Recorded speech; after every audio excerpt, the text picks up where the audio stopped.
itu akan lebih besar, resiko untuk blundernya juga akan lebih besar. Tapi oke, kita bakal langsung masuk ke drafting phase. Keren tuh begitu. Lagi jadi aset, Lagi jadi aset. lagi jadi aset, aset player. Cosplay aset. Oke, dan drafting pace untuk di match kedua ini yang langsung dibuka dengan dua assassin, tiga assassin bisa dibilang. Karena Wah. Suyo memang ini fighter slash assassin ya. Hmm. Dan ini tiga assassin menandakan bahwa apakah memang akan menghilangkan potensi dari assassin jungler dan akan bermain fighter atau tank jungler untuk kedua belah tim kali ini. Fanny masih ada tapi Freya somehow masuk loh ke dalam fase banning dari Red Esports. Berasa lihat ini ya. Kalau di ranked aku sih masih banyak. Masih ada ya? Kalau di aku, Sama aku juga. emang kamu epic juga. Iya. Bohong. Enggak, cuma masih banyak. Soalnya Oh, masih Freya, banyak ya? ya Freya adalah hero yang mau di rank apapun menakutkan ya, Vin. Oh gitu. Seriusan, Berarti mau di sampai Immortal. Immortal juga Freya. Iya, masih ada banding ke arah Freya. Oh. Karena pasti ngerepotin, karena Freya itu adalah hero yang minimal butuh banget dua hero lawan yang punya crowd control besar gitu. Buat nge-stop dia. Buat nge-stop dia dari mukul. Karena selama dia mukul, dia punya lifesteal, dia punya shield, itu nambah terus. Jadi bakal sangat repot untuk ya. bisa mengeliminasi Freya. Tapi wow, kali ini nggak ada Gatot, nggak ada Khalid, nggak Iya ada loh. Popheus. Gatotnya muncul tapi. Maksud aku di pick pertama. Oh, Ada iya, iya. Aurora pick pertama Jarang sih. dari Segi Hunter.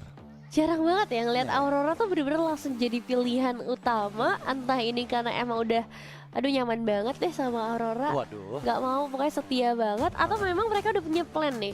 Dengan efek sisi yang areanya besar. Terus juga mungkin dengan adanya Popeyus ini mereka udah bisa langsung nge-stop dua pemain ini kan, harusnya Hayabusa dan juga Gatot. Dengan ya efek dash yang mereka miliki. Dan kita tahu zone outnya akan jauh lebih enak gitu ketika ngebawa Popeyus di dalam timnya. Tinggal satu lagi aja nih dengan dua combo ini nih, efek sisi besar terus zone out oke, damage-nya oke. Ternyata Matilda dulu sisi lagi ya. Iya, tapi aku bagus banget sih ngeliat Matilda yang di pick ya. Karena combo Matilda Popheus, Oh iya. sepengetahuan aku dari data statistiknya itu di turnamen kompetitif hampir nggak pernah kalah loh. Oke. Karena memang sekuat itu dan biasanya itu dibawakan juga dengan Faramis. Tapi sekarang memang udah ada Aurora ya, jadi nggak mungkin ada Faramis lagi. Ini kenapa ada aset kacamata nih? Ini bukan aset ya? Biar lucu. Oh, biar lucu, oke. Tapi ya memang ya dengan ada Matilda, Popheusnya ini bakal lebih percaya untuk dia ngejar lini belakang dari teman-teman Red Esports. Bayangkan, Popheus yang kita tahu sendiri durable banget, bawa Vengeance biasanya, dia bisa megang lini belakang. Dengan ada Matilda, dia bisa di cover habis-habisan. Tapi kombinasi Galit, Gatot Kaca Khalid. Oh Galit. Galit, bukan Galip ya, Galip. Iya ini Galit. Galit. Galit. Gatot Kaca Khalid ini loh yang akan menjadi mimpi buruk menurut aku, terutama untuk para lini belakang dari teman-teman siapa namanya Segi Hunter. Karena Raging Sandstorm, Avatar of Guardian itu dua skill yang bisa digunakan dari jarak jauh untuk masuk ke pertahanan dari tim lawannya. Iya, aku Itu yang setuju PR sih. Tapi XP dari Segi Hunter juga udah ada Popeyus ya. Berarti Iya. udah fix dan tinggal karena damage dealernya aja yang harus ditutup. Ada Alpha dan juga Roger yang tidak akan muncul dalam game kali ini. Sama dengan Segi Hunter yang udah mulai menutup ke arah Herald. Masih ada potensial mid laner yang akan terbuka. Nah, mid laner apa nih yang kira-kira bakal mengganggu pergerakan dari Segi Hunter sendiri? Atau mereka masih ingin fokus ke sisi gold lane, karena kita tahu juga untuk gold lane sekarang, aduh opsinya masih terlalu banyak. Kalau misalnya pengen yang mobility-nya cukup tinggi, ada Moskov dan juga Nathan, bahkan bisa ke burst down dengan cukup cepat juga. Nathan kan tipikalnya yang damage-nya ke burst juga ya. Jadi Iya. kalau misalnya Matilda-nya lewat, harusnya bisa langsung ke burst di sana. Mereka juga punya banyak efek sisi, dan kalau misalnya itu yang ditakutkan oleh Segi Hunter, mereka bisa tutup sekarang. Iya, dan ini ada banyak banget hero jungle yang di ban loh, Vin. Hmm? Ada Link, Nolan, Roger, Alpha, Fanny, Suyo. Wow, ada sekitar 7 hero yang di ban. Hmm? 7 apa 6 ya? 6 seharusnya. 6, 6.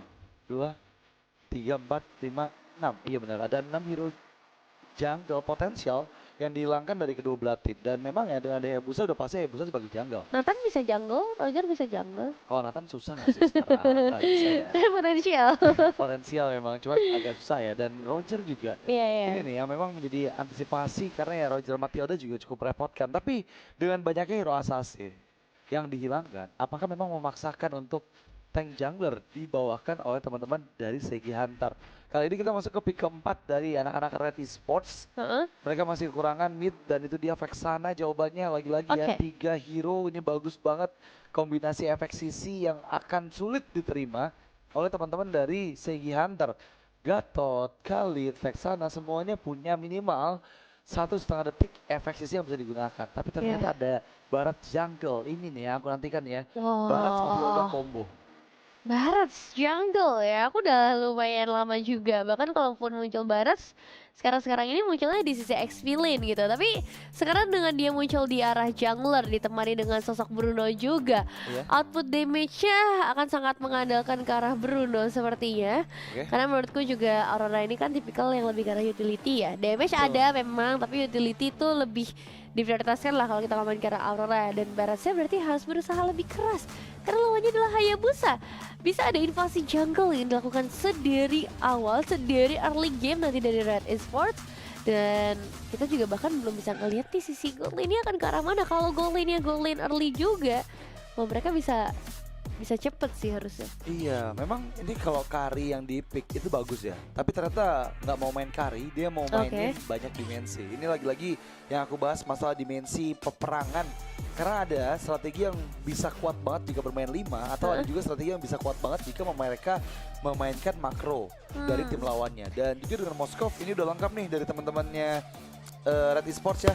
Mereka bisa menugaskan Moskov untuk mainin landing jauh karena memang dari tim Segi ini nggak ada yang bisa ditugaskan untuk memainkan landing jauh. Mungkin ya Moskov ini bakal kesulitan di early game ketemu dengan Bruno yang punya kritikal dari awal. Itu akan jadi PR di landing phase. Jadi akan seperti apa Gatot Kaca rotasi untuk bisa membackup dan membabysit Moskov dari Red Esports. Catatanmu kayak panjang banget isinya. Isinya cuma gitu doang tapi. Iya benar, dari tadi aku nyontek loh. Panjang banget. Isinya cuma gitu doang tapi. Tapi ya itulah yang akan kita saksikan sebentar lagi eksekusi seperti apa dari kedua belah tim dan siapa yang harus kita pulangkan hari ini karena semuanya single elimination.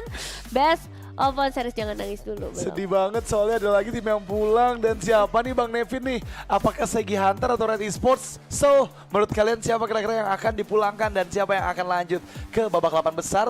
Ramaikan di kolom komentar karena nanti pasti bakal kita bacain juga ya. Sambil nunggu-nunggu komentar dari kalian, jangan lupa sekalian subscribe YouTube channel dari Dunia Games karena di sini tempatnya para super gamers berkumpul. Betul, kalian juga bisa ketik Radit pulang. jangan. Aku diminta pulang Pak Produser. Jangan ya. Tapi anyway, kita akan segera menyaksikan match kedua. Hari kedua day qualifier kita di mana mempertemukan dua tim. Segi Hunter versus Red Esports ID. So, siapa yang akan pulang dan siapa yang akan lanjut ke babak 8 besar? Wow, dan itu dia permainan early game yang emang harus dilakukan ya sih sama teman-teman Red Esports ID untuk punya sedikit keunggulan. Gangguan di awal-awal ngebuat Legend of Rain harus kehilangan setengah darahnya dan itu akan menjadi satu kerugian karena lihat rotasi dari FT27 harusnya akan jauh lebih cepat, mungkin bisa membantu juga ke arah god lane-nya, membuat YNS dari yang membawakan Bruno juga akan cukup kesulitan kalau tidak ada bantuan dari Legend of Rain. Iya, sebenarnya yang semakin rugi adalah flickernya juga dipakai oleh The Legend of Rain ya. Jadi dia bakal nggak siap nanti untuk escape ketika dibutuhkan pada saat objektif kontes yang pertama. Meskipun dengan membawa assassin ya pasti nggak akan sekuat itu untuk kontes objektif di Turtle 1. Wow, ini Uchiha Lilby harus sudah mulai waspada ya. Karena memang rotasi dari Barat bisa cepat dengan hadirnya Matilda. Jadi jangan lupakan potensial Baratnya bisa muncul kapanpun dan dimanapun.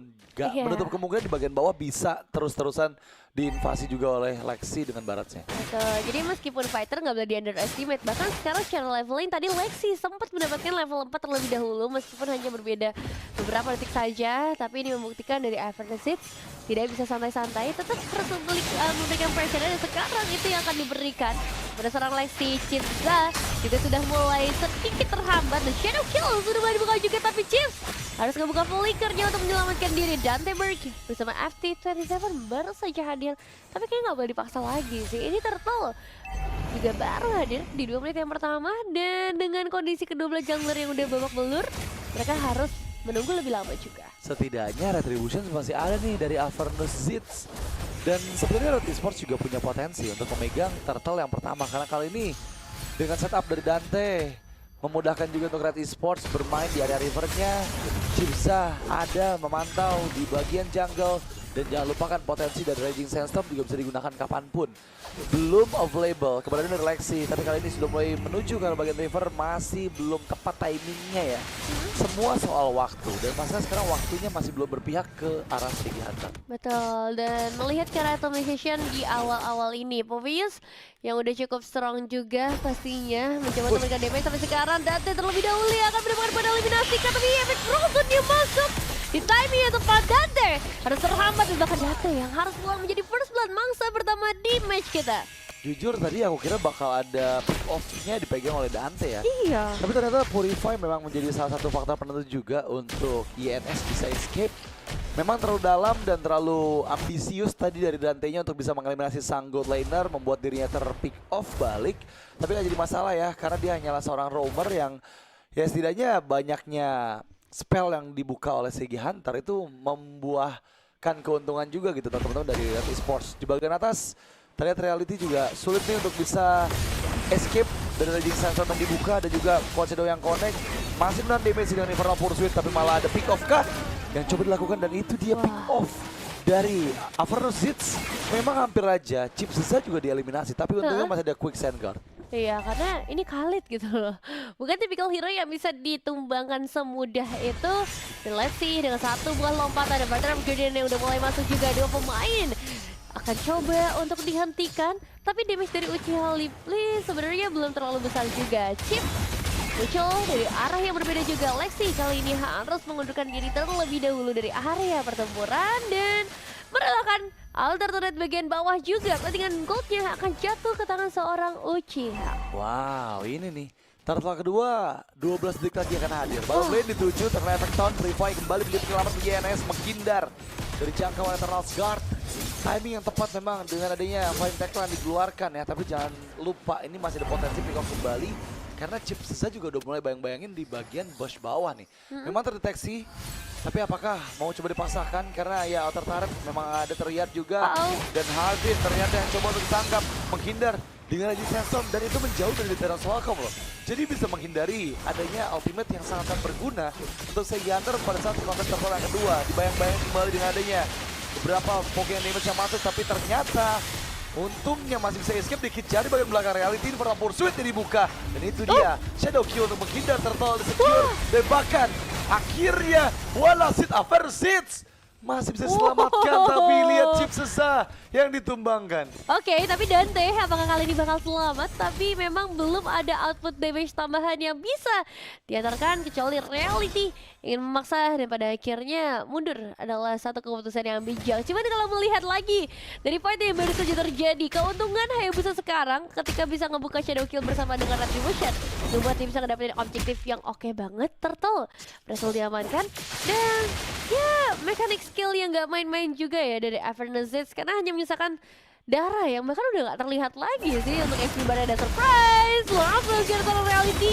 untuk menerima realita kalau dia harus ter-take down. 2 lawan 1 bukan jadi hal yang mudah. Ditampar oleh realita, itu yang terjadi di bagian bawah ya. Memang belum adanya Vengeance membuat dia menjadi target yang sangat-sangat mudah untuk dibungkus oleh teman-teman dari Red Esports. Terlihat dari in-game equipment by Dunia Games, War X baru target pertama yang dituju oleh seorang Reality, dan belum ada Thunderbird membuat dia lagi-lagi ya belum setangki itu untuk nahan damage yang masuk dari Moskov. Terutama lihat Moskov dari seorang Uchiha Lilpi dengan 2 item Trinity attack speed-nya yang dia butuhkan untuk memberikan basic attack yang semakin cepat lagi. Tapi flicker untuk defensive dikeluarkan. Chipsa udah mulai membayang-bayangi juga area orange buff, dan Lexi hadir di mode dia dalam keadaan yang belum besar dan masih belum ada stuck dari big guy ini. Cuma kan cepet banget lah tadi dari Uchiha aja kan baru tukeran lane ya, karena top lane ketika momen terakhir, tapi udah ngedapetin beberapa kesempatan juga ke arah turret di bagian bawah lagi. Dan dengan Spear of Destruction mungkin ini bakal jadi keuntungan lagi ya untuk seorang Uchiha Libinya. Dan itu dia satu buah Circling Eagle hanya untuk pergerakan defensif. Last of Diosis di tangan The Legend of Rain akan ngebuat tim Pace lebih alot lagi, lebih seru lagi untuk bisa disaksikan karena Red Esports ID harusnya bisa mengamankan turtle kali ini kalau tidak ada gangguan. Dan apakah pertukaran yang mau coba dibuat oleh Seigi Hunter. Apakah menuju ke arah top lane dengan Moskov yang sendirian, atau ada rencana lain yang harus mereka lakukan kali ini? Karena satu pemain sebenarnya akan terjebak, Lexi harus tumbang. Ya sebenarnya tadi ada salah jalan sih kalau menurut aku yang membuat Lexinya nggak bisa diselamatkan juga. Oke, pertikaian kembali terjadi. Raging Sensor yang masih bisa hasil dihindari, menjauh dari jangkauan chip Seza. Bottom lane ini berhasil dipegang juga kendalinya oleh teman-teman dari Red Esports. Avernus Zitz yang mengambil orange buff milik dari Lexi membuat ini keuntungan yang berlipat ganda. Selain poin kill karena Lexi, mereka juga berhasil membawa habis jungle bottom lane dari Seigi Hunter. Bahkan pressure untuk di inner turret bawah ini benar-benar dilakukan. Shadow kill yang dibuka dan bagaimana still survive, tapi malah dikejar lagi oleh Seki Eagle yang malah membuat itu menjadi Seki Eagle kematian. Lexi tertinggal dan 3 member hilang. Begitu cepatnya timing yang didapatkan oleh Red Esports ID. Mereka membungkus semua player dari Seigi Hunter dan bahkan inner turret mid lane juga bisa dihancurkan. Iya, tadi udah ada upaya Winter Crown sih memang, tapi malah ngebagi damage-nya lebih banyak karena temannya yang lain. Ya, pada akhirnya bonus buy one get one, bahkan get two, karena tadi satu pemain terakhir Lexi juga harus ikut tumbang. Semakin dekat lagi Red Esports ID menuju ke arah base to Red Seigi Hunter. Tinggal tersisa satu inner tersisa jadi area mid lane, dan memang ada satu buah apa terjadi, dia bakal lakukan ada follow up cepat dari seorang Jim soal memakan korban selanjutnya. The Legend of Rain menjadi pemain terakhir dari Wipeout, berhasil diciptakan di menit yang ke-8 oleh Red Esports ID. Brutal! Langsung menyapu bersih semua player Seigi Hunter. Itu dia kombinasi skill yang aku maksudkan dengan Gatot Kaca Khalid. Combo Khalid dan one straight push is real. Red Esports, welcome to 8 besar dari dunia games waktu Indonesia bermain season 16. 9 menit saja, wow.